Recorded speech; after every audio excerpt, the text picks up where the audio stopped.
Hello everyone, welcome back to my channel. और आज की इस वीडियो में हम देखेंगे केमिकल रिएक्शंस इस चैप्टर के अंदर। इससे पहले के जो भी टॉपिक्स हैं वो हम ऑलरेडी कर चुके हैं, तो अगर आपने वो वीडियोस नहीं देखी हैं तो आप उन वीडियोस को भी जाकर देख सकते हैं। मेरे चैनल पर आपको वो मिल जाएंगी। और इसमें हम देखेंगे केमिकल रिएक्शंस अल्कोहल्स फिनॉल्स के अंदर। ठीक है, तो इसके अंदर ना दो टाइप्स आते हैं। मतलब आपका क्या बॉन्ड बन रहा है, कार्बन के साथ में ऑक्सीजन का और ऑक्सीजन के साथ में हाइड्रोजन का, ये चीज हमें पता है।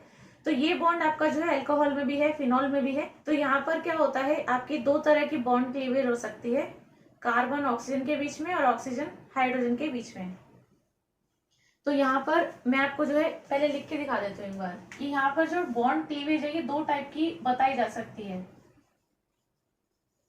अगर दो तरीके से बॉन्ड क्लीव हो रहा है, मतलब कार्बन ऑक्सीजन का या फिर ऑक्सीजन हाइड्रोजन का, तो इसमें आपकी दो तरीके की ही रिएक्शंस हो सकती है। एक जिसमें आपका कार्बन ऑक्सीजन वाला बॉन्ड ब्रेक होगा और एक जिसमें आपका ऑक्सीजन और हाइड्रोजन वाला बॉन्ड ब्रेक होगा। तो यहाँ पे जो बॉन्ड क्लीवेज है उसके बेस पर हम बता सकते हैं कि आपका जो भी अल्कोहल है वो एज अ इलेक्ट्रोफाइल एक्ट करता है या फिर न्यूक्लियोफाइल करता है। तो अगर मान लीजिए कि आपका देखिए उसके अंदर क्या है, कार्बन ऑक्सीजन हाइड्रोजन इस तरीके की बॉन्डिंग प्रेजेंट है। इधर कोई भी आर ग्रुप है इस कार्बन के साथ में वो चीज रहेगी ही, और OH ग्रुप रहता ही है। ठीक है, तो आपके ये वाला बॉन्ड ब्रेक हो सकता है और ये वाला बॉन्ड ब्रेक हो सकता है। तो ये दो तरीके की बॉन्ड क्लीवेज हो गई ना। तो अगर आपका ऑक्सीजन हाइड्रोजन वाला बॉन्ड क्लीव होता है, तो अगर OH बॉन्ड ब्रेक होता है, OH बॉन्ड अगर आपका क्लीवेज होती है इसकी, तो ये जो आपका अल्कोहल होगा ये एक्ट कैसे करेगा, न्यूक्लियोफाइल की तरह। ठीक है, तो अगर ये भी कह सकते हैं कि आपका जो अल्कोहल है वो न्यूक्लियोफाइल की तरह एक्ट कर रहा है, तो यानी कि वहां पर आपका OH बॉन्ड का क्लीवेज होगा। अगर इसी तरीके से CO बॉन्ड का क्लीवेज हो रहा है तो यहाँ पर ये एज अ इलेक्ट्रोफाइल एक्ट कर रहा होता है। ये दो तरीके होते हैं बस। तो उसी के हिसाब से यहाँ पर केमिकल रिएक्शंस इसमें होने वाली हैं। तो देखिए सबसे पहला क्या है कि अगर OH बॉन्ड यहाँ पर क्लीव होता है तो ये एज अ न्यूक्लियोफाइल एक्ट कर रहा है। अब वो कब हो जाएगा, मान लीजिए आपके पास में कोई अल्कोहल है, ROH है, ऐसे लिख लेते हैं। ठीक है, अब ये एज अ न्यूक्लियोफाइल एक्ट कर रहा है, तो पहले इसको एज अ न्यूक्लियोफाइल देखो, ये किसी के कार्बोकटाइन के ऊपर अगर एक्ट कर रहा है, यहाँ पे कोई इलेक्ट्रोफाइल ही होगा ना इस तरीके से, तो ये कार्बोकटाइन है मान लो। तो ये जो आपके लोन पेयर है, यहाँ पे तो आपकी इलेक्ट्रॉन डेंसिटी है ना देखो, और यहाँ पे प्लस चार्ज है, तो ये इसके ऊपर अटैक कर सकता है। तो अगर ये इस पे अटैक करता है तो ये कार्बन के जो तीन बॉन्ड थे ये तो ऐसे हो गए, और इस कार्बन के साथ में ये ऑक्सीजन जुड़ेगा, तो ये ऑक्सीजन यहाँ पर आ गया। ठीक है, इसके साथ में क्या जुड़ा हुआ है, और हाइड्रोजन है और R ग्रुप है। अब इस ऑक्सीजन पे आ जाएगा प्लस चार्ज, क्योंकि इसी ने अपने इलेक्ट्रॉन दिए हैं बॉन्ड बनाने के लिए, तो इसके ऊपर प्लस चार्ज आएगा। ये हाइड्रोजन अगर अपने इलेक्ट्रॉन यहाँ पर देकर चले जाएगा तो ये आपका बन जाएगा OR, ये कार्बन इस तरीके का। तो इस रिएक्शन के अंदर कोई भी देखकर बता सकता है कि यहाँ पर जो हमने अल्कोहल लिया वो एज अ न्यूक्लियोफाइल एक्ट कर रहा है। तो इसने कैसे काम किया, एज अ न्यूक्लियोफाइल काम किया। जब ये न्यूक्लियोफाइल की तरह काम कर रहा है, बिहेव कर रहा है, तो यहाँ पर कौन सा बॉन्ड क्लीवेज हुई, कौन सा बॉन्ड टूटा, यहाँ पर ऑक्सीजन और R, मतलब O और C का बॉन्ड ब्रेक हुआ नहीं, वो तो एज इट इज रहा है। यहाँ पर बॉन्ड कौन सा ब्रेक हुआ है, OH का। तो जब भी आपका ये एज अ न्यूक्लियोफाइल एक्ट कर रहा है, इसका मतलब ऑक्सीजन हाइड्रोजन वाला बॉन्ड ब्रेक हुआ है। तो ये वाली चीज इस तरीके से है। दूसरी चीज क्या है कि जब ये इलेक्ट्रोफाइल की तरह एक्ट करेगा, तो जब भी ये इलेक्ट्रोफाइल की तरह एक्ट करेगा तो CO वाला बॉन्ड ब्रेक हो जाता है ऑटोमेटिकली। जैसे कि आपके पास में कोई भी अल्कोहल है, ठीक है, तो ये अगर पहले प्रोटोनेटेड फॉर्म में होना चाहिए, क्योंकि मैंने क्या कहा ये इलेक्ट्रोफाइल की तरह एक्ट कर रहा है ना, तो पहले ये क्या होगा, पहले खुद तो प्रोटोनेटेड फॉर्म में होना चाहिए ये। तो प्रोटोनेटेड फॉर्म में किस तरीके से हो जाएगा, ये जो इसके OH है ये इस H को ले लेंगे, तो ये आपका बन जाएगा RCH2 OH2 प्लस, इस तरीके से। तो आ गया इस पे प्लस चार्ज। ठीक है, अब कोई भी जो न्यूक्लियोफाइल है वो उसके ऊपर अटैक कर सकता है, मान लो Cl नेगेटिव है, Br नेगेटिव है, इस तरीके से। तो वो इसके ऊपर अगर अटैक करेगा, RCH2 OH2 प्लस है, तो ये अगर इसके ऊपर अटैक करेगा तो आपका क्या बनता है, इस एरो को यहां पर दिखा सकते हैं, इस कार्बन के ऊपर, ठीक है। तो ये आपका हो जाएगा R, ये आपका CH2 है इस तरफ, यहाँ पर आपका क्या जुड़ेगा, Br जुड़ेगा। तो जब आपका Br आके जुड़ेगा तो यहाँ पर जो आपका ये OH2 प्लस लगा हुआ है, ये इसको इलेक्ट्रॉन देके निकाल देगा यहाँ से, ठीक है। यहाँ पर ये 5 बॉन्ड नहीं बन रहे इसके, जब ये इसके पास में आएगा तो यहाँ से ये इसको ऐसे भगा देगा। तो ये एक ही साथ में रिएक्शन हो रही है, ये आके लगेगा, वो वहां से निकल जाएगा। तो ये जो OH2 प्लस है वो प्लस चार्ज हटेगा, क्यों, क्योंकि जो बॉन्ड वाले इलेक्ट्रॉन्स हैं ये इसके साथ में जाएंगे, तो ये चीज पूरी निकल जाएगी।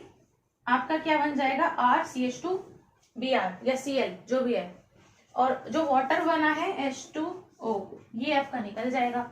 तो यहाँ पर कौन सा बॉन्ड क्लीवेज हुआ है, ये इस तरीके का अल्कोहल था, तो C और O, क्योंकि इस CH2 के पास में से ही ये OH2 निकल गया है, H2O जो था, तो ये निकल गया है, तो यानी ये वाला बॉन्ड क्लीवेज हुआ है, ठीक है।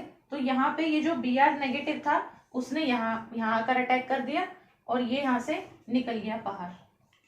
तो इस वाले के अंदर जहां पर ये एज अ इलेक्ट्रोफाइल एक्ट कर रहा है, वहां पर आपका कार्बन ऑक्सीजन का बॉन्ड क्लीवेज होता है।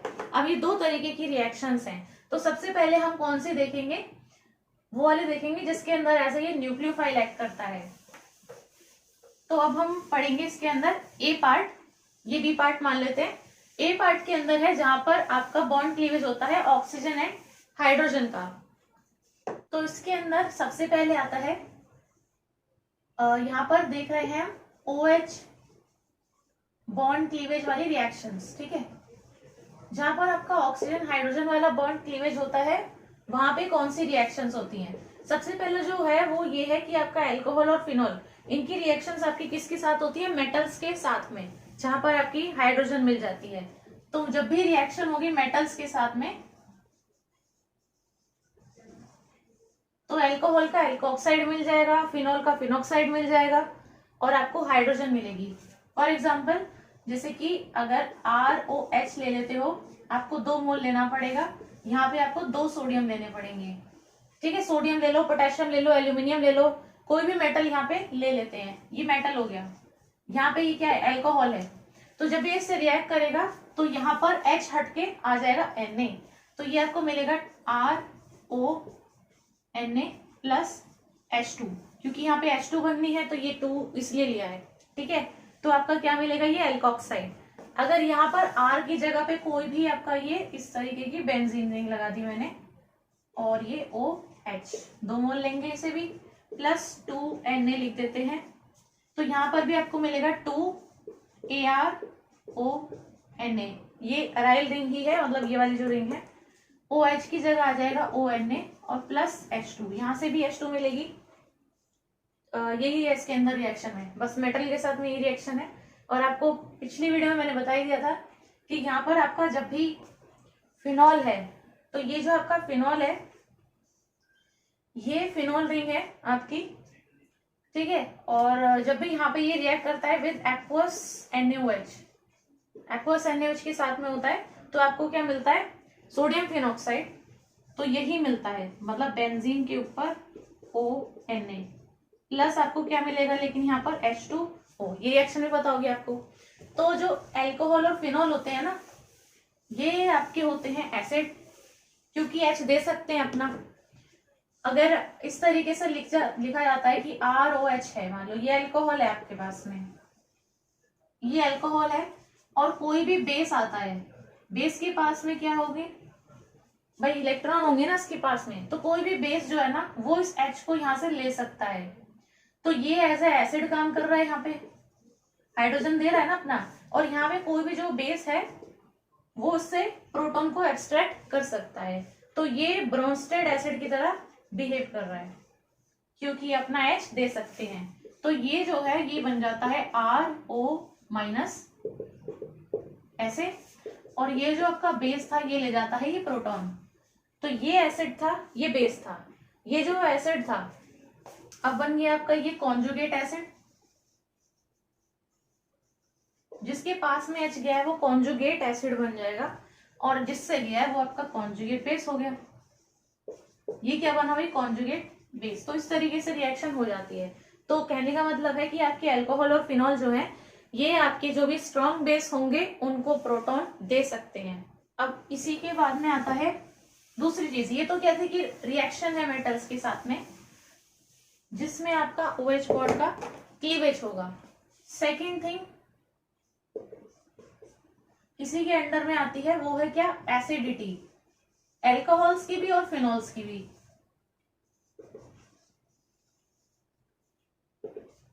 सिमिलरिटी है दोनों में, लेकिन कुछ अलग ट्रेंड नहीं है, सेम ही है जो भी रीजनिंग वगैरह इनकी जाती है। एसिडिटी ऑफ एल्कोहल्स में क्या होता है, आपको उसमें देखना होता है क्या उस एल्कोहल से अटैच है। जैसे कि ये कार्बन है, इसके साथ में OH अटैच है, ठीक है। अब यहाँ पे इसके कुछ ना कुछ लगा हुआ होगा, यहाँ पे कुछ ना कुछ तो ग्रुप होंगे। तो मान लो कि यहाँ पर इसके पास में 2 तो हाइड्रोजन ही है और एक R है। एक R का मतलब क्या है कि एक कार्बन से जुड़ा हुआ है, ठीक है। और यहाँ पर एक दूसरा कार्बन है, इसमें ये अब 2 कार्बन से जुड़ा हुआ है, तो 2 R लिख देते हैं। 2 R ग्रुप हो गए, एक हाइड्रोजन हो गया, एक OH हो गया। यहाँ पर एक कार्बन लेते हैं जो ये तीनों ही R से जुड़ा हुआ है और ये OH हो गया, मतलब तीनों ही अल्कोहल है, लेकिन सबकी एसिडिटी में फर्क है। किसी का एसिडिक स्ट्रेंथ ज्यादा होगी, किसी की कम होगी। अब वो कैसे देखते हैं हम इसमें, सब में किस चीज का फर्क आ रहा है, R ग्रुप का फर्क आ रहा है, बस वही रीजन है कि इनकी एसिडिक स्ट्रेंथ कम ज्यादा है। जैसे कि इस वाले में देखो, इसमें एक R ग्रुप अटैच है। अब R ग्रुप जो है वो क्या करता है, इलेक्ट्रॉन देने का काम करता है।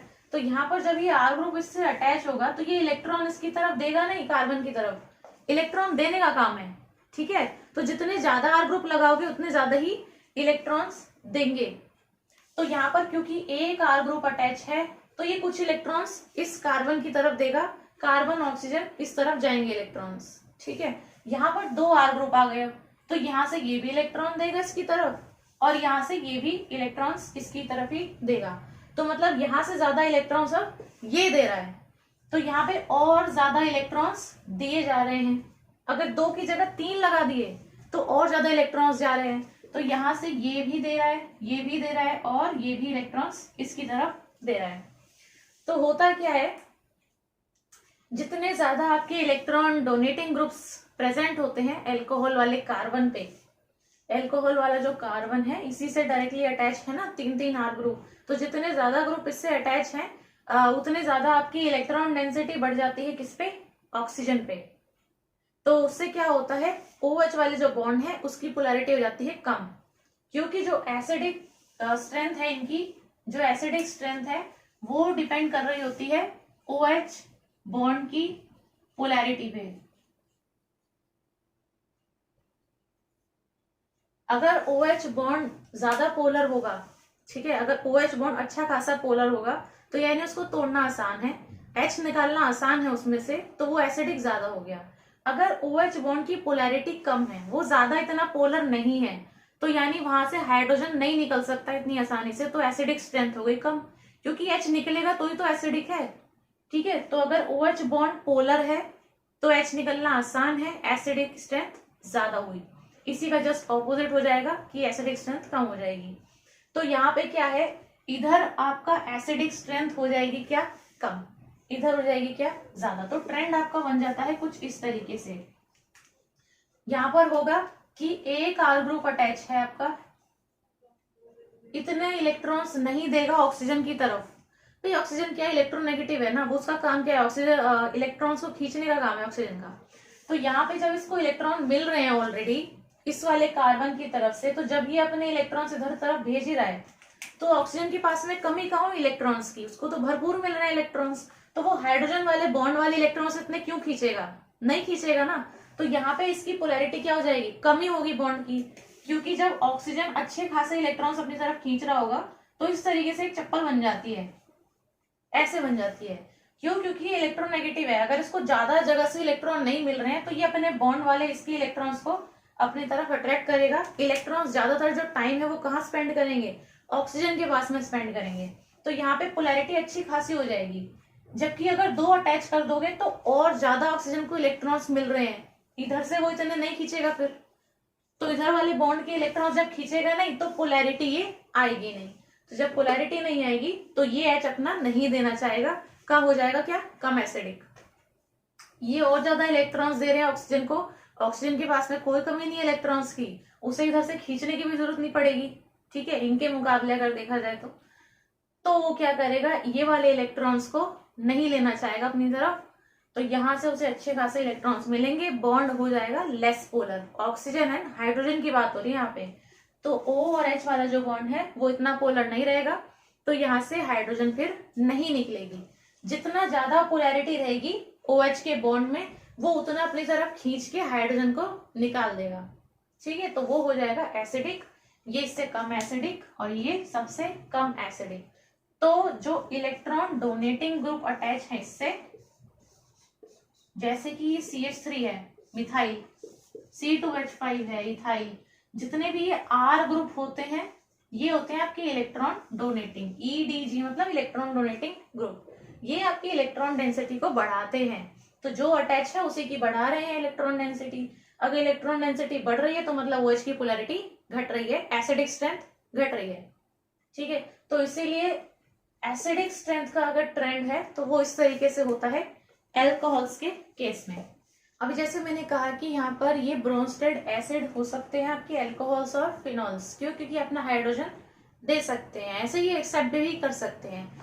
एक्सेप्ट कर सकते हैं कब, जब इनसे ज्यादा स्ट्रॉन्ग एसिड है, जैसे कि वाटर है H2O, मतलब इस तरीके से मैंने लिखा है अभी, ठीक है, 2H है, एक हाइड्रोजन, 2 हाइड्रोजन है, एक ऑक्सीजन है, ठीक है, ये आपका वाटर है। और आपके पास में जो अल्कोहल है वो मैंने क्या कहा कि वो आपका ब्रोंस्टेड बेस की तरह एक्ट कर सकता है, तो यानी कि यहाँ पर ये वाला जो है ये आपका बेस है और ये है आपका स्ट्रॉन्ग एसिड। तो अल्कोहल से ज्यादा स्ट्रॉन्ग एसिड आपका क्या है, वाटर है।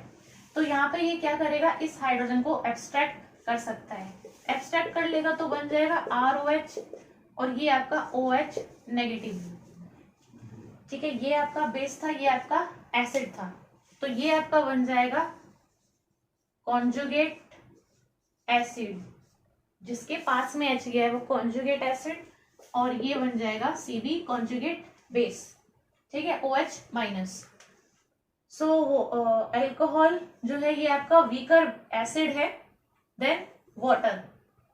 इसको मैं ये कह रही हूँ कि ये आपका कॉन्जुगेट बेस की तरह एक्ट कर सकता है, क्योंकि इसके पास में ऑक्सीजन के पास में जो ये लोन पेयर है, नेगेटिव चार्ज है, ये इसके H को एब्स्ट्रैक्ट कर लेगा और बना सकता है कॉन्जुगेट एसिड। यहाँ पर ये जो वाटर है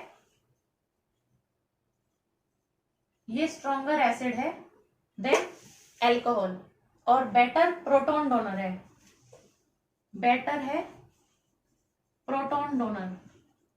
इसी तरीके से ये जो है आपका OR नेगेटिव, मतलब ये क्या है, एल्कोक्साइड है, एल्कोक्साइड आपका क्या है, बेटर प्रोटॉन एक्सेप्टर है। ये प्रोटॉन डोनर अच्छा है, प्रोटॉन एक्सेप्टर अच्छा है। और ये जो आपका एल्कोक्साइड है ना यहाँ पे, मतलब ये एल्कोक्साइड जो है ये आपका बेटर प्रोटॉन एक्सेप्टर है इस हाइड्रोक्साइड से, मतलब इस OH माइनस से, ये भी एक चीज है, ठीक है। तो ये आपका एल्कोक्साइड जो है ये बेटर प्रोटॉन एक्सेप्टर होता है देन OH नेगेटिव। इसके बाद में हम देख लेते हैं यहाँ पे इस तरीके से फिनोल्स के लिए भी। फिनोल्स में आपका ये बेंजीन रिंग है, इस तरीके से ये पाई इलेक्ट्रॉन्स हो गए और OH का बॉन्ड कुछ इस तरीके से हो गया, ठीक है। तो यहाँ पर क्या है, आपका sp2 हाइब्रिडाइज कार्बन है जो इस ऑक्सीजन से अटैच है, sp2 हाइब्रिडाइज कार्बन है, तो यहाँ पर ये मोर इलेक्ट्रोनेगेटिव है। यहाँ से क्या दे सकता है, ये अपने इलेक्ट्रॉन्स कॉन्जुगेशन में दे सकता है इस रिंग की तरफ। तो ये जो इसके डबल, इस तरीके से लिख देते, यहाँ पर जो इसके लोन पेयर्स हैं ये देगा इधर, ये जो आपका डबल बॉन्ड है ये चले जाएगा इस तरफ, ठीक है।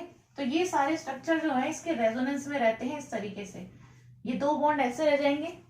यहाँ पर ये जो पाई वाले इलेक्ट्रॉन्स हैं, जो बॉन्ड वाले इलेक्ट्रॉन्स हैं, वो बन जाएंगे as a lone pair with negative charge, और यहाँ पर क्या आ जाएगा, डबल बॉन्ड आ जाएगा, क्योंकि ये जो लोन पेयर वाले इलेक्ट्रॉन्स हैं ये नीचे आए ना, तो जो लोन पेयर है वो बनाएगा क्या, बॉन्ड, ठीक है, और ये बन जाएगा OH। ऑक्सीजन ने 3 बॉन्ड बना लिए, एक इलेक्ट्रॉन जो आपका ये एक बॉन्ड वाले जो इलेक्ट्रॉन है ये इधर चले गए बॉन्ड बनाने में, तो प्लस चार्ज आ गया। अब ये फिर से यही साइकिल चलती रहती है बस। जो आपके ये नॉन बॉन्डिंग वाले ऐसे इलेक्ट्रॉन्स हैं, लोन पेयर वाले, ये आ जाते हैं बॉन्ड में और बॉन्ड वाले आ जाते हैं फिर से बाहर। ठीक है, तो ये आपका इस तरीके से बन जाता है, ये बन गया। अब फिर इसको आप चेंज कर सकते हो, ये इधर चले जाएगा, ये इधर आ जाएगा।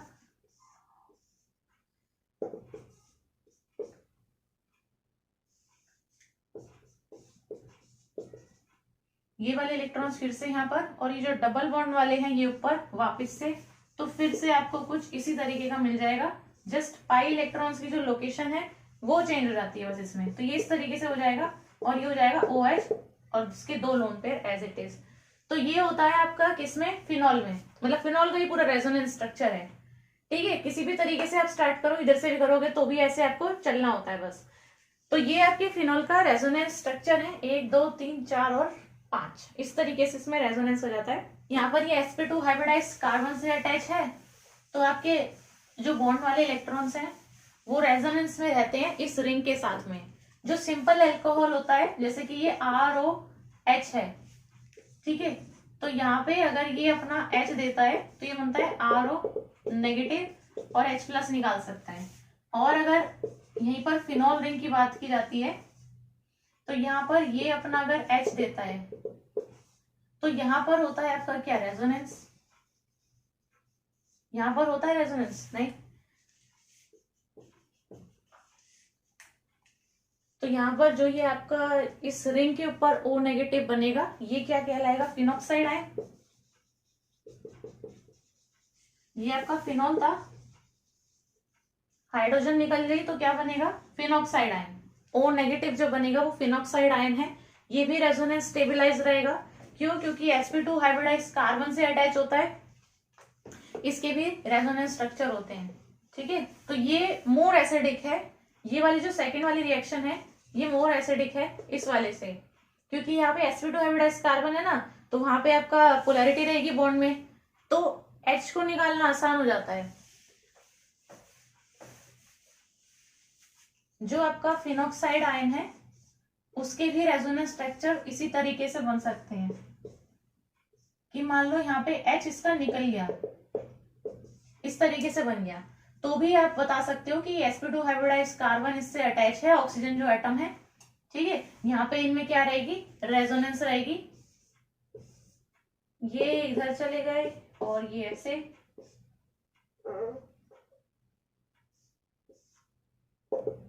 ऐसे दिखा सकते हैं, ये इधर और ये इधर, मतलब यही साइकिल चलती रहेगी बस। ठीक है, ये वाला इधर आ गया है, नेगेटिव चार्ज इधर। और इन चीजों में भी आपको बस ये देखना होता है कि नेगेटिव चार्ज जो है रेजोनेंस के टाइम पे वो कहाँ कहाँ पे आ रहा है।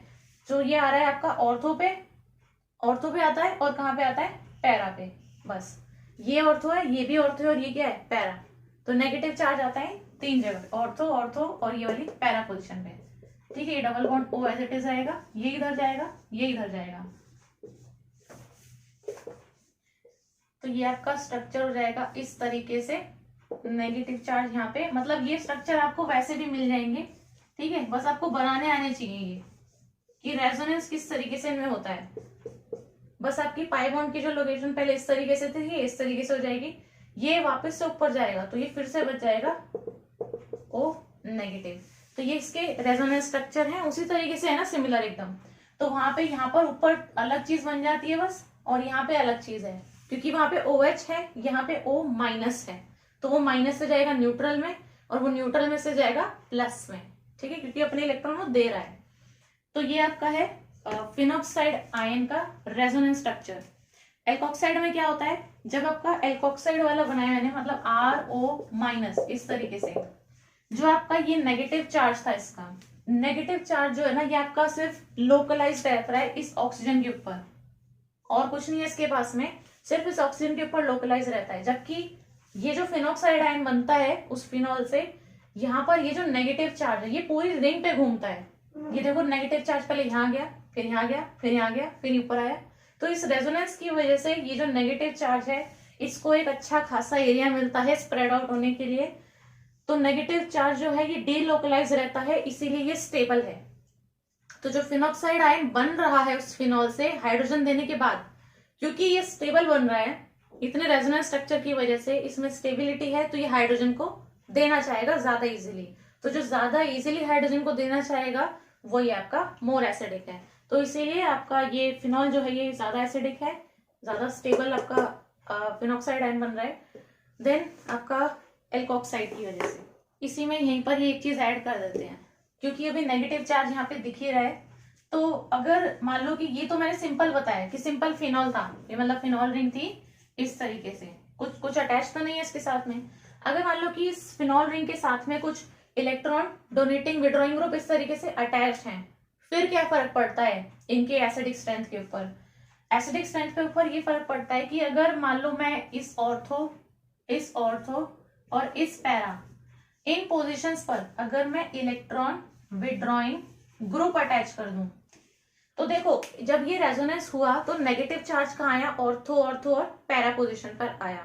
तो अगर मैं उसी नेगेटिव चार्ज वाली जगह पे ही एक इलेक्ट्रॉन खींचने वाले ग्रुप को लगा दूं, मतलब जो उस नेगेटिव चार्ज को ले पाए अपने ऊपर, उस ग्रुप को अगर मैं अटैच कर दूं, तो वो क्या इसको स्टेबिलाईज नहीं कर देगा और ज्यादा? जो फिनॉक्साइड आयन बनेगा स्टेबिलाईज करेगा, क्योंकि वो इलेक्ट्रॉन्स को लेगा ना, वो अपने ऊपर भी लेगा, फिर रिंग पे आएगा, तो इस तरीके से उसमें स्टेबिलिटी और ज्यादा बढ़ जाएगी। तो जब भी आपका इलेक्ट्रॉन विड्रॉइंग ग्रुप अटैच होगा ऑर्थो और पैरा पे, तो वो आपकी क्या करेगा? एसिडिक स्ट्रेंथ को और ज्यादा इंक्रीज करेगा। तो जितने ज्यादा नंबर ऑफ ग्रुप्स आपके इलेक्ट्रॉन विड्रॉइंग अटैच होंगे ऑर्थो और पैरा पोजिशन पर, उतनी आपकी एसिडिक स्ट्रेंथ बढ़ जाएगी। इसी का जस्ट उल्टा है इलेक्ट्रॉन डोनेटिंग में, क्योंकि इलेक्ट्रॉन डोनेटिंग ग्रुप्स क्या करेंगे? और ज्यादा आपका इलेक्ट्रॉन डेंसिटी बढ़ाएंगे। ठीक है, तो पहले से वो बेचारा नेगेटिव है, यहाँ पर नेगेटिव चार्ज आ रहा है और वो और अपने इलेक्ट्रॉन्स देगा, तो यहाँ पर ये मामला गड़बड़ हो गया। तो इसीलिए वो इनकी एसिडिक स्ट्रेंथ को जो है कम कर देगा, वो घटाएगा एसिडिक स्ट्रेंथ को, क्योंकि यहाँ पे कहीं प्लस चार्ज थोड़े आ रहा है कि उसको स्टेबिलाईज करने के इलेक्ट्रॉन देने हैं, नहीं, यहाँ पर नेगेटिव चार्ज है। तो जब नेगेटिव चार्ज है तो इलेक्ट्रॉन खींचने वाले लगाओ, तो खींचने वाला जो है वो उसके चार्ज को कम रखेगा, स्टेबिलाईज रखेगा। अगर देने वाला लगा दोगे तो चार्ज तो बढ़ जाएगा और ज्यादा, ठीक है, तो वो हो जाएगा डिस्टेबिलाईज। तो ये पॉइंट है, इसी के अंदर दिखाना था कि ये नेगेटिव चार्ज आ रहा है ऑर्थो पैरा पे, तो जब भी आपका इलेक्ट्रॉन विड्रॉइंग ग्रुप अटैच होगा एसिडिक स्ट्रेंथ बढ़ा देगा वो, और अच्छा इसको एसिडिक कैरेक्टर्स का बढ़ा देगा। यहाँ पर अगर आपके पास में ये फिनॉल रिंग है, इस पे OH लगा हुआ है,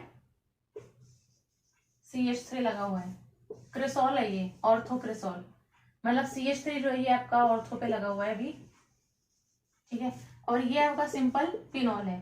तो ये तो सिंपल फिनॉल है, इसके पास में कुछ भी अटैच नहीं है, तो ये तो न्यूट्रल में आया। अब इसके साथ में आप कंपैरिजन करो कि इलेक्ट्रॉन डोनेटिंग वाला अटैच है कि विड्रॉइंग वाला अटैच है, तो इलेक्ट्रॉन डोनेटिंग वाला अटैच है। R ग्रुप है ना CH3, तो इलेक्ट्रॉन डोनेटिंग वाला ग्रुप अटैच है इसके साथ में, और वो भी ऑर्थो पे अटैच है। बताओ, तो ऑर्थो पोजीशन पर अगर इलेक्ट्रॉन डोनेटिंग ग्रुप अटैच कर दिया तो वो इसकी एसिडिक स्ट्रेंथ को घटाएगा, इलेक्ट्रॉन विड्रॉइंग वाला बढ़ाएगा। तो यानी कि ये हो गया क्या? Less acidic. तो अगर आपसे ऐसे टाइप के क्वेश्चन में भी पूछ ले कि ऑर्थोक्रिसॉल, पैराक्रिसॉल, इस तरीके से कौन सा ज्यादा इनमें से मोर एसिडिक है, फिनॉल या फिर ये, तो आपको बताना है कि फिनॉल इज मोर एसिडिक, क्योंकि ये क्या है, इसके साथ में कोई भी ग्रुप अटैच नहीं है, तो नेगेटिव चार्ज आएगा ऑर्थो पैरा पोजिशंस पर। रिंग में क्या रहेगा? स्टेबिलाईज रहेगी रिंग, ठीक है, रेजोनेंस स्ट्रक्चर बनने की वजह से। और यहाँ पर क्या है, लेकिन नेगेटिव चार्ज जो आएगा वो आपका इस ऑर्थो पोजिशन पर ही आएगा, जहां पर आपका एक और इलेक्ट्रॉन डोनेटिंग ग्रुप अटैच है। तो यहाँ पर ये क्या करेगा? उस नेगेटिव चार्ज को स्टेबिलाईज नहीं करेगा, तो इसीलिए हो जाएगा आपका लेस एसिडिक। तो एक एग्जांपल आपको दिया हुआ है इसी के बाद में, आप देख सकते हैं बुक के अंदर दिया हुआ होगा आपको। यहाँ पर आपको ना इनकी एसिडिक स्ट्रेंथ बतानी है इंक्रीजिंग, मतलब कम से ज्यादा की तरफ कौन एसिडिक है। तो सबसे कम वाला पहले आएगा, फिर उससे ज्यादा, फिर उससे ज्यादा, फिर सबसे ज्यादा, इस तरीके से रहेगा। तो यहाँ पे आप कैसे देख सकते हो? देखो इनमें अलग अलग तरीके के हैं। ये देखो सिंपल फिनॉल है सबसे पहले, तो फिनॉल तो हम बीच में रखते हैं। अब देखो इसी फिनॉल रिंग के साथ में ये 3 NO2 लगा दिए तो ये बन गया, 1 NO2 लगाया तो ये बन गया, और 2 NO2 लगाए तो ये बन गया। अगर एक CH3 लगाए तो ये वाला बन गया। तो यानी ये वाले जो ऊपर के 3 स्ट्रक्चर हैं इनमें तो NO2 ग्रुप लगाया ना, इलेक्ट्रॉन विड्रॉइंग ग्रुप लगाया, तो ये 3 बने। इस वाले में क्या है केस, इस वाले में लगाया इलेक्ट्रॉन डोनेटिंग ग्रुप। और ये तो आपके सिंपल एक प्रोपेनॉल है, एक चेन है, सिंपल एल्काइल चेन। तो ये सिंपल एल्कोहल है और ये फिनॉल वाले एग्जांपल हैं। आप देखो कैसे करेंगे, यहाँ पर ये तीनों के अंदर आपका इलेक्ट्रॉन विड्रॉइंग ग्रुप अटैच है, तो ये तो है इलेक्ट्रॉन विड्रॉइंग ग्रुप के। तो मैंने बताया कि जहां पर आपका इलेक्ट्रॉन विड्रॉइंग ग्रुप अटैच हो जाएगा उसको तो आप क्या रख लो, सीधा हाईएस्ट पोजीशन पर, सीधा हाईएस्ट पे, यानी कि ये आने वाले हैं आपके मोर एसिडिक की तरफ ही। ठीक है, तो ये हम देख लेंगे कौन सा पहले आएगा कौन सा बाद में आएगा। अब इस तरफ आते हैं, ये आपका क्या है, इलेक्ट्रॉन डोनेटिंग ग्रुप अटैच है, मतलब इलेक्ट्रॉन डोनेटिंग वाले की जो एसिडिक स्ट्रेंथ है वो इस फिनॉल से भी क्या होगी, कम होगी। अब इससे पहले जो क्वेश्चन था उसमें यही था। तो इलेक्ट्रॉन डोनेटिंग वाला जो है यहाँ पर तो सिंपल आपका फिनॉक्साइड आयन बनेगा, रेजोनेंस स्ट्रक्चर है, इजीली आपका स्टेबिलाइज रहेगा पूरी रिंग के ऊपर चार्ज। यहाँ पर क्या है कि आपका नेगेटिव चार्ज यहाँ पे और यहाँ पर आने वाला है, इसी पैरा पोजिशन पर ये आपका इलेक्ट्रॉन डोनेटिंग ग्रुप अटैच है जो आपके इस नेगेटिव चार्ज को डिस्टेबिलाइज करेगा और इलेक्ट्रॉन्स देगा। तो ये इसको डिस्टेबिलाइज करेगा, तो यानी ये सिंपल फिनॉल रिंग से भी लेस स्टेबल हो गया। ठीक है, और यहाँ पर ये क्या है आपका CH3 CH2 CH2 OH। इस OH के साथ में यहाँ पे इलेक्ट्रॉन डोनेटिंग ग्रुप अटैच है। तो यहाँ पर ये जो इनके बॉन्ड है ना, इसमें आप इस तरीके से देख सकते हो, यहाँ से भी इलेक्ट्रॉन्स जा रहे हैं, यहाँ से भी इलेक्ट्रॉन्स जा रहे हैं, यहाँ से भी इलेक्ट्रॉन्स जा रहे हैं। तो सबसे लीस्ट एसिडिक इनमें से कौन सा हो गया, जो सबसे कम स्टेबल है। तो ये वाला जो है ये सबसे कम स्टेबल होगा, सिर्फ सिंपल चेन है, रिंग वाला स्टेबिलाईजेशन इसमें है ही नहीं। ठीक है, तो इसीलिए आपका नंबर 1 पे आपका ये रहेगा लीस्ट एसिडिक, ये है। इसके बाद में कौन सा आएगा, यहाँ पे तो ग्रुप अटैच हो गए, ये सिंपल फिनॉल रिंग है, तो यानी कि ये आपकी दूसरे नंबर पर आएगी, ये आपकी आएगी क्या, तीसरे नंबर पर, क्योंकि इससे पहले तो इलेक्ट्रॉन डोनेटिंग वाला आएगा ना, तो इलेक्ट्रॉन डोनेटिंग वाला आएगा। तो देखो हम चल रहे हैं लीस्ट से मोर एसिडिक की तरफ, तो सबसे कम आपका एसिडिक रहेगा ये। ठीक है, क्योंकि यहाँ पर इसके सिंपल R ग्रुप्स अटैच्ड हैं। इससे ज्यादा आपका कौन सा एसिडिक रहेगा, ये वाला, क्योंकि ये आपकी रिंग जो है यहाँ पर तो नेगेटिव चार्ज आएगा, लेकिन क्योंकि एक R ग्रुप अटैच है ये इसको डिस्टेबिलाइज करेगा। तो इसके मुकाबले ये ज्यादा स्टेबिलाइज हुआ, फिनॉल जो है मतलब एसिडिक हुआ।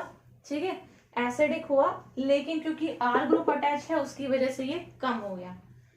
यहाँ पर R ग्रुप अटैच है, यहाँ पर कुछ भी नहीं है, तो ये रिंग ज्यादा स्टेबिलाइज हुई इस डोनेटिंग वाले से, तो क्योंकि जो डोनेटिंग है ये बनाते हैं इनको लीस्ट एसिडिक, तो ये कम एसिडिक बनाएंगे देन सिंपल फिनॉल। पहले वाले एग्जांपल है ऐसा और ऐसा कंपैरिजन ही है उनमें, तो ये दूसरे नंबर पर आएगा, ये तीसरे नंबर पर आएगा। अब इनमें आएगा 4 5 6। तो देखो एक जगह पर आपका एक NO2 ग्रुप है, 2 NO2 ग्रुप है और 3 NO2 ग्रुप है। जितने ज्यादा आपके number of electron withdrawing group होंगे उतना ज्यादा एसिडिक होगा। इसका मतलब आपका ट्रेंड कैसा हो जाएगा, पहले एक NO2 आएगा, फिर 2 NO2 आएगा और फिर 3 NO2 वाला आएगा। तो आपका ऑर्डर क्या हो गया, ये, फिर डोनेटिंग ग्रुप, फिर सिंपल फिनॉल, फिर इलेक्ट्रॉन विड्रॉइंग वाले। इलेक्ट्रॉन विड्रॉइंग में आपकी देखो ये ऑर्थो है, ये पैरा है, लेकिन ये मेटा पोजिशन है। लेकिन यहाँ पे आपको क्या देखना है कि एक NO2 अटैच है। ठीक है तो रिंग से ही ना अटैच, यहाँ पे 2 NO2 अटैच है और यहाँ पे 3 NO2 अटैच है। तो यहाँ वाला तो सबसे एसिडिक रहेगा ही, क्योंकि 2 ऑर्थो पे है और एक पैरा पे है। वहीं पर ही आपका NO2 अटैच है जहां पर नेगेटिव चार्ज आता है, अच्छा खासा आपका स्टेबिलाईज करेगा। जब ये स्टेबिलाईज है हाइड्रोजन को जाने देगा आसानी से। तो ये आपका ट्रेंड हो जाता है एसिडिक स्ट्रेंथ का। इसके बाद में आती है इसमें एक सेकेंड, एस्टरिफिकेशन। इसमें भी आपकी यही वाले बॉन्ड क्लीवेज होती है। एस्टरिफिकेशन रिएक्शन मतलब एस्टर वर्ड आ रहा है ना इसमें, तो इसमें एस्टर ही बनता है। अब बनेगा किससे, अल्कोहल फिनॉल से बनेगा, मतलब अल्कोहल लोगे फिनॉल लोगे, ROH AROH लोगे, इसके अंदर हम डाल देंगे क्या, कार्बोक्सिलिक एसिड। ठीक है, कार्बोक्सिलिक एसिड डाल दो, एसिड क्लोराइड या फिर एसिड एनहाइड्राइड जो होता है, तो आपको मिल जाएगा एस्टर। एग्जाम्पल के तौर पर हो जाता है जैसे कि ROH लिया या फिर आपने AROH लिया, अल्कोहल फिनॉल इस तरीके से लिया, इसमें हम कार्बोक्सिलिक एसिड डाल देते हैं, तो R डैश ले लिया, दूसरा R ग्रुप है कुछ, ठीक है। तो यहाँ पर आपको क्या मिल जाएगा, R, ये था O, ठीक है। तो ये हो जाएगा RO, और इस वाली जगह से क्या आ जाएगा, COR, मतलब ठीक है, COR डैश, ये आपको मिल जाएगा। प्लस यहां से क्या जाएगा, एक H, और यहां से क्या जाएगा, ये OH। तो आपका कौन सा ब्रेक हो रहा है, इस एल्कोहल में से O और H का बॉन्ड, क्योंकि ये हाइड्रोजन जा रही है इस OH के साथ में, तो आपको मिल जाएगा H2O। ये क्या है, एस्टर है।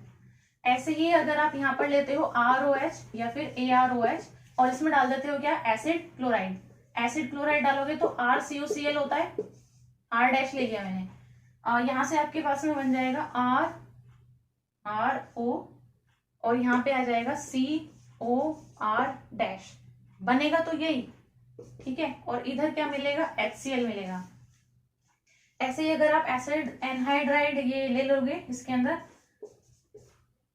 एसिडिक एनहाइड्राइड लोगे या फिर एसिड एनहाइड्राइड, ये जो एनहाइड्राइड वाली चीज है बस ये लेनी है आपको। यहाँ पे R डैश ले लिया, CO होल ट्वाइस O, अब यहाँ पे CH3 है तो एसिटिक एनहाइड्राइड इस तरीके से हो जाता है। तो ये क्या बन जाएगा, RO और CO R डैश, तो RO CO R डैश, तो ये इस तरीके से बनेगा। और यहाँ पर आपको मिल जाएगा RCOOH, इस तरीके से मिलेगा। यहाँ पर ये रिएक्शन जो होती है H प्लस में, ये पिरिडिन में करा देते हैं, और ये किस में हो जाती है, H प्लस में हो जाती है। ये जो रिएक्शंस है ना, ये इस तरीके से रिवर्सिबल होती हैं, रिवर्सिबल होती है मतलब दोनों साइड में रिएक्शन हो सकती है। रिवर्सिबल का मतलब ये होता है, मतलब ये जो डायरेक्शन है ये इस रिएक्शन के लिए ही है कि ये रिएक्शन इस डायरेक्शन में भी जा सकती है, इसमें भी जा सकती है। तो अगर इस रिएक्शन का बैकवर्ड साइड में जाने का भी चांस है, इसका मतलब हमें ये प्रोडक्ट थोड़ी चाहिए, हमें तो ये चाहिए। अगर हमें अल्कोहल फिनोल से एस्टर बनाना है तो हमारा ये बनना चाहिए, तो रिएक्शन हमारी सिर्फ इस तरफ जानी चाहिए, ठीक है। तो उसके लिए यहाँ पर क्या होता है, हम ये H प्लस इसके अंदर लेके रखते हैं, तो एसिडिक मीडियम के अंदर ये रिएक्शन करवाते हैं, और यहाँ से ये जो वाटर बनता रहता है, इस पानी को बनता है निकाल लेते हैं, बनता है निकाल लेते हैं, तो बनता रहता है निकालते रहते हैं, क्योंकि जैसे ही आप इस वाटर को हटाते रहोगे तो हमें पता ही वो ली शैडले प्रिंसिपल के अकॉर्डिंग यहाँ से ये आपका जो है ये कम होता रहेगा। तो जब आपका राइट हैंड साइड पे ये चीज कम होती रहेगी तो आपकी रिएक्शन ऑटोमेटिक फॉरवर्ड डायरेक्शन में जाएगी, ताकि वो राइट साइड में प्रोडक्ट और ज्यादा बना सके, ठीक है। तो यहाँ से इसलिए वाटर को ये कम करते रहते हैं। यहाँ पर ये पेरिडिन के अंदर ऐसे रिएक्शन करवाते हैं ताकि यहाँ से जो HCl जो बन रहा है, मतलब ये एसिड ही तो है, तो ये क्या करेगा, ये जो बेस है पेरिडिन, इस वाले एसिड को ये न्यूट्रलाइज करता रहेगा, तो ये रिएक्शन फिर आपकी फॉरवर्ड में डायरेक्शन में ही जाएगी, ठीक है। तो इस तरीके से ये चीजें जो है ये इसीलिए डाली गई हैं ताकि रिएक्शन आपकी फॉरवर्ड डायरेक्शन में रहे, ताकि जब आप ये एरो देखोगे तो आपको लगेगा रिएक्शन बोथ डायरेक्शंस में पॉसिबल है, लेकिन यहाँ पर फिर भी आपको एक प्रोडक्ट कैसे मिल रहा है, क्योंकि हम यहाँ से H2O को निकालते जा रहे हैं, यहाँ पे हमने डाल दिया है पेरिडिन जो HCl को न्यूट्रलाइज करेगा, तो HCl यहाँ से गायब होता रहेगा, तो आपका जाएगा कहाँ, फॉरवर्ड में प्रोडक्ट बनाने के लिए रिएक्शन। तो इस तरीके से आपका इक्विलिब्रियम जो है वो राइट हैंड साइड की तरफ ही शिफ्टेड रहेगा। इसमें एक और है, एसिटाइलेशन करते हैं जिसमें हम सैलिसाइलिक एसिड का, सैलिसाइलिक एसिड होता है COOH और OH लगा दो ऑर्थो पे, इस तरीके से एसिटाइलेशन करना है, तो यानी CH3CO होगा इस तरीके से। ये आपका है सैलिसाइलिक एसिड, ठीक है। यहाँ पर ये आप H प्लस लोगे ना तो ये आपको मिल जाएगा, इसमें तो कोई फर्क नहीं पड़ेगा, COOH ही रहेगा। ये जो OH है सेम वही चीज है अल्कोहल फिनोल वाली, तो ये जो OH है इसका हाइड्रोजन हटेगा, यहाँ पर क्या लग जाएगा, COCH3, यही होता है एस्पिरिन, और जो इधर से CH3 ये बचेगा, CH3COOH मिल जाएगा। तो एसिटिक एसिड मिलता है, एस्पिरिन मिलता है, सैलिसाइलिक एसिड के एसिटाइलेशन करने से ये इंपॉर्टेंट रिएक्शन भी है। तो यही थी हमारी आज की वीडियो, मुझे उम्मीद है ये वीडियो आपके लिए काफी हेल्पफुल रही होगी। अगर ये वीडियो आपको अच्छी लगी हो, पसंद आई हो, तो इस वीडियो को आप जरूर से लाइक कर दें, अपने फ्रेंड्स के साथ में आप इस वीडियो को शेयर कर सकते हैं, और आप मुझे इंस्टाग्राम पर भी फॉलो कर सकते हैं। अगर आपको ये वीडियो अच्छी लगी है तो आप इस वीडियो को लाइक ज़रूर करें, कमेंट करें और अपने फ्रेंड्स के साथ में इस वीडियो को शेयर करें। और इससे आगे के जो भी टॉपिक्स हैं वो हम अपनी नेक्स्ट वीडियोस के अंदर कवर अप करेंगे। तो हम मिलेंगे अब नेक्स्ट वीडियो में, and thanks for watching this video.